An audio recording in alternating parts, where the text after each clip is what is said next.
O Supremo Tribunal Federal retomou hoje o julgamento sobre a troca de informações sigilosas entre órgãos de inteligência e o Ministério Público. Os ministros decidem se esses dados podem ser compartilhados sem autorização judicial.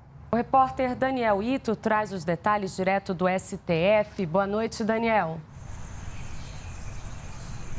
Boa noite, Vanessa, Catiúcia, também você que está nos assistindo. Essa foi a terceira sessão aqui desse julgamento aqui no Supremo.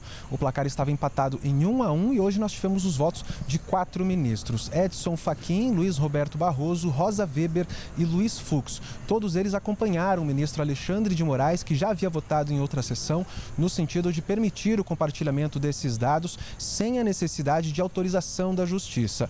Até agora, o único que votou pela necessidade dessa mediação do Judiciário foi o presidente do Supremo, o ministro Dias Toffoli, ele que também é o relator desse julgamento aqui na Corte. Portanto, a sessão de hoje foi encerrada com um placar parcial de 5-1, restando apenas um voto para que se forme maioria nesse julgamento, que continua amanhã. Mas independentemente de como cada ministro votou, todos eles concordaram que esse compartilhamento precisa seguir algumas regras e limites para não prejudicar o direito ao sigilo bancário e também financeiro, que está previsto na Constituição Federal.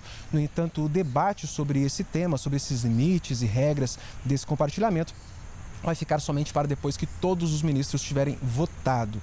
Bom, e a gente preparou um material para você que está em casa entender melhor o que está sendo julgado aqui no Supremo e também como que o resultado desse julgamento pode afetar a sua vida. Confira na reportagem. Sempre que um cidadão gasta dinheiro, paga contas, compra um produto, realiza transferências, investe ou paga impostos, essas movimentações financeiras são registradas pelos bancos e por instituições como a Receita Federal, o Banco Central e a Unidade de Inteligência Financeira, o antigo COAF.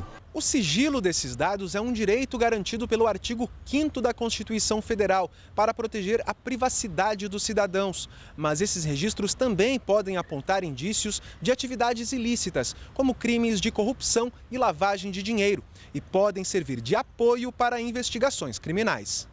Por isso, o julgamento em curso no Supremo Tribunal Federal vai determinar em que circunstâncias essas informações sigilosas podem ser utilizadas pelos órgãos de investigação, como o Ministério Público e a Polícia Federal. O grau de invasão da privacidade que é possível obter por meio do acesso a essas informações é profundo.